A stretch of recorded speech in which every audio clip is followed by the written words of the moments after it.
everybody, this is Sideways Sky, and I hope everyone's had a great weekend. If you didn't notice, there's going to be a lot of pausing because I didn't write a script for this particular video. As I was going through the review for Mechina's new album, As Embers Turn to Dust, I kind of gave up on the script about 2 pages through because I couldn't remember enough about the albums and I was too lazy to take note. I was going to go through a discography run, but that ended up being kind of a mistake. And I'll tell you about all that later, but right now let's just get into what I got into this week.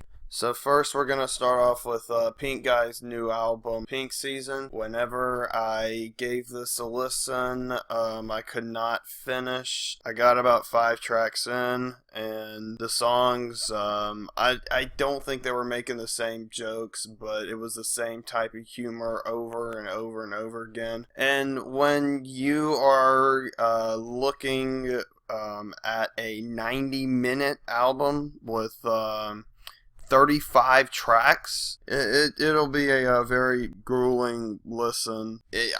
I can't say whether the album's bad or not. I'm just gonna say that I couldn't finish it. If I have to give the album credit for one thing though, just based off its novelty, I can defend it against critics who said it's not serious material from Filthy Frank. Now I haven't checked Filthy Frank's or Pink Guy or George Miller, whatever. I haven't checked his serious material yet. I doubt it's gonna be that great. But I actually know that he has one of the highest vocal ranges as a singer, which is interesting to say the least. So the next album I kind of looked to was Sundara Karma's debut album, Youth Is Only Ever Fun in Retrospect, which is possibly one of the worst album titles I've ever heard.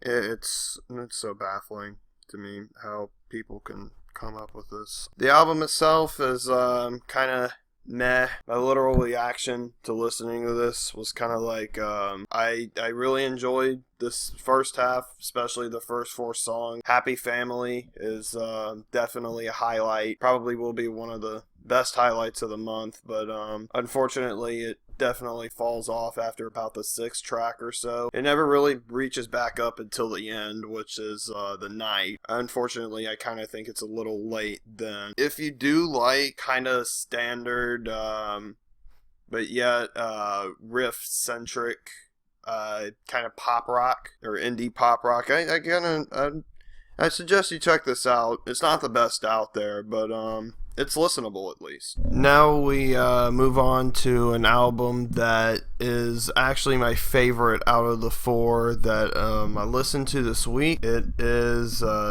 Count to Altex, a Seraphia Entwined. This jazz black metal-ish band has been around for a while, even though I didn't do a discography run quite like I did on Mecca. They still really impress me with their new release. Jazz black metal in general can be very interesting if well done, and this one definitely is. There's a lot of weird instruments and a lot of bass. The drums are really wild on this, just going everywhere. The singer's choices of where to put the growls is also quite interesting. You don't see a lot of that in typical black metal. Now, if you haven't noticed from the end of the Sundara Karma review earlier with the overlay of text I put on there, and in the description of the Gone is Gone review I did last week, there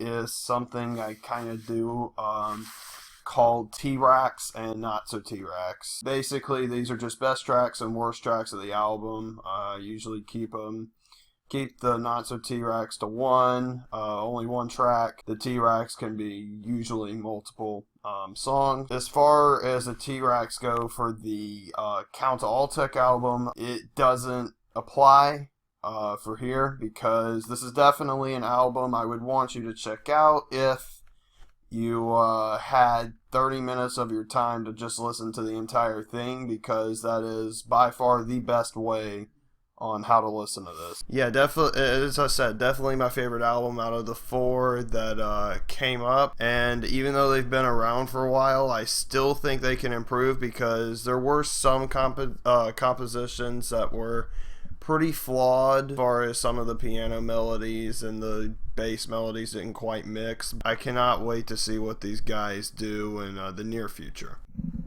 So our fourth and last album we're going to be talking about today is the new Mechina album that just came out, as Embers Turn to Dust. As I mentioned beforehand, this is the album this is the band I did a discography run on.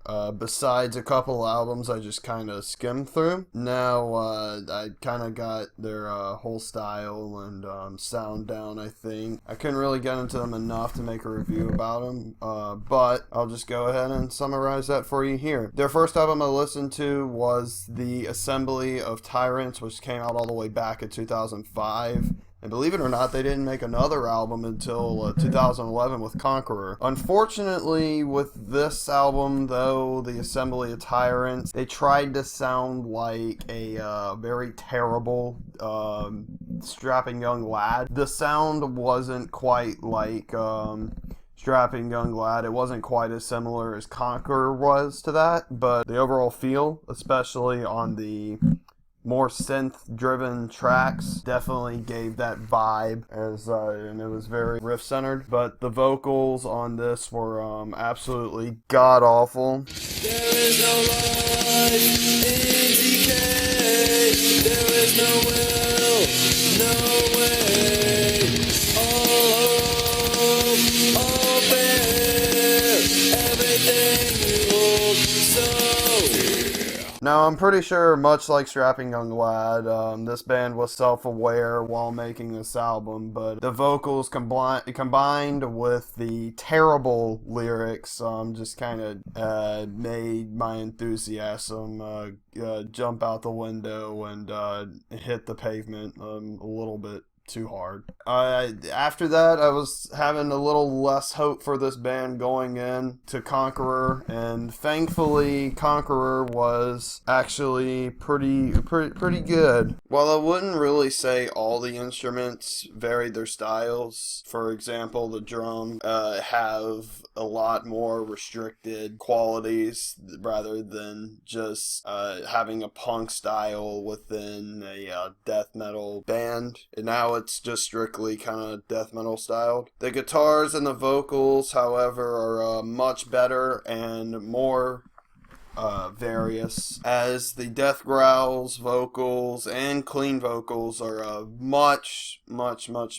actually infinitely better than the Assembly of Tyrants. I know that the singer has to use a lot of autotune on his cleans, and there's a good bit of autotune on his death growls, but autotune's definitely better than no autotune for him, as you could kind of tell the difference. There's also a good hint of violins, and speaking of instrument varieties, another interesting thing I found about this album, in fact this is my favorite aspect about it, is how the instruments kind of build up from the start to the end of the album. It's like they keep layering with each song that goes on. And while that means the first couple songs are kind of boring, after the instrumental filler, forgot where that is, it's either the third or fourth track. After that, that's when the album starts gaining interest and gets really good. If you want to see this band evolved from their 2005 to 2011 release, get impressed by it, this is definitely the album to do so. Next up we have Empyrean, which is, as I see it, it's probably their most acclaimed album by some of their fans, or at least the ones I've seen. Unfortunately, it's not as good as people say it is. There is definitely a very strong, it's the strongest industrial themed album that Mecca has, and that's completely fine. In fact, I actually promote that a lot. The other aspects of the album are repetitive, boring. There's too many cleans. On the past album, there was too little, but they fixed that problem way too much, and now it just kind of got a lot worse. And actually, they didn't get a lot worse, but it's definitely not as good as Conqueror. Now, I did skim over a little bit of their next two albums, Xeon and Acheron. I will say that was a very big mistake, as both of those albums are very style changing for the band, and basically kind of redefined them. First, let's talk about Xeon.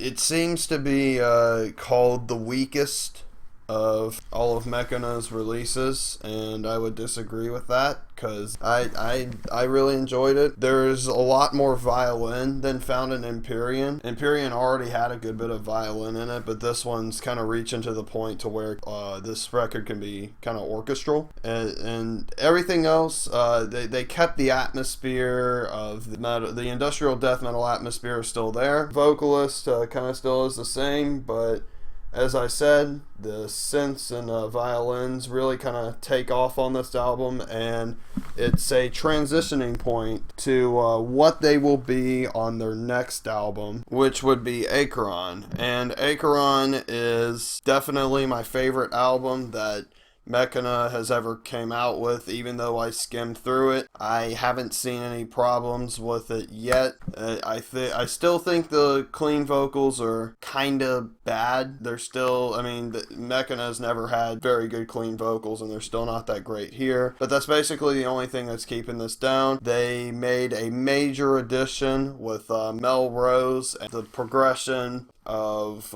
having the synths and violins more significant throughout their album run has pretty much peaked here, and it makes for this epic, glorious, epic's basically just the best way to describe this album, and it really is. It's a band, this album shows where the band kind of finds its place in the death metal scene, and it's definitely one of their own. I was really impressed by this release. I don't know if everyone was, but this was definitely quite good. And so we are going back to the albums I listened to in full length. This one being Progenitor, which came out last year. From the year's time that it was released ahead of Acheron, it definitely shows that the style didn't change all that much. They're still going with Melrose as the vocalist. In fact, I'm pretty sure they made her an official band member. The drums are still kind of the same,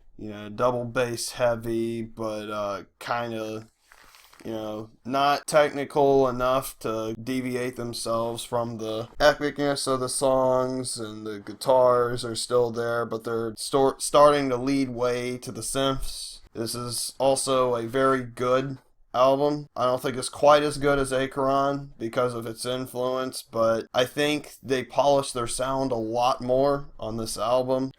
Basically had it released before Acheron, this album probably would have been better, as I said, because of the polished sound. Still, I'd give both of these albums a listen.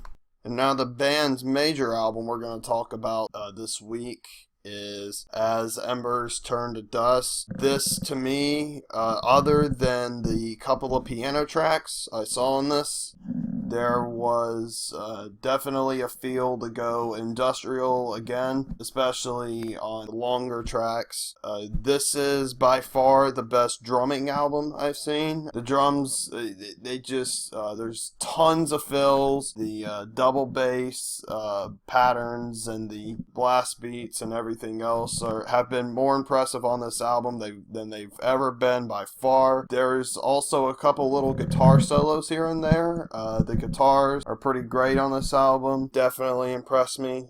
The vocals are still there, and they're still powerful as ever, with Melrose still giving really good performances. Especially, one thing I noticed that was more present on this album was the amount of operatic singing on this record, and it definitely helps with the epic feel of it, as did Acheron and Progenitor. Unfortunately, this album definitely has a major flaw that holds it back quite a lot, and there's 2 piano tracks. One of them runs for like over 5 minutes long, and it's definitely a waste of time on the album. And I love piano track, and it's pretty embarrassing if you have one that's too long, and it's especially worse that there was about a 3-minute one earlier in the album. Still a great album. I can't really say much about this than I haven't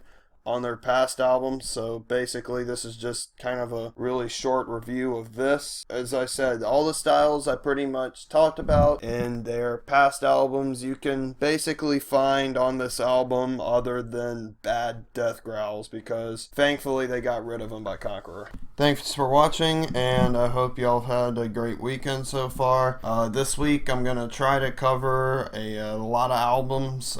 There's 10 on my schedule right now. I'm not going to review 10 albums though, because that would take forever, and I'm starting to get some dual enrollment work back handed to me again, and that's still going to take a good bit of my time. But since I have an extended weekend this weekend, because it's a holiday, I will try to listen to as much music as possible. I've already listened to Pain of Salvation's In the Passing Light of Day. I still have yet to interpret their lyrics because they're kind of complex. I pretty much already gave my rating for that album. You'll just have to wait and see on the next review to know what I fully think about it.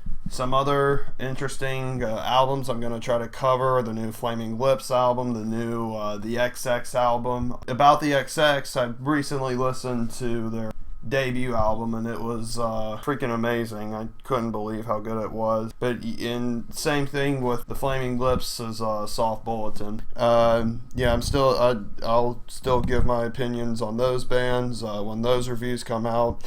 Other bands I'm probably going to mention in my weekly videos are Sepultura's new album, Sans, Bonobo, and just there's a ton of people I still have to listen to this week. Thanks for watching, and you guys have a good night.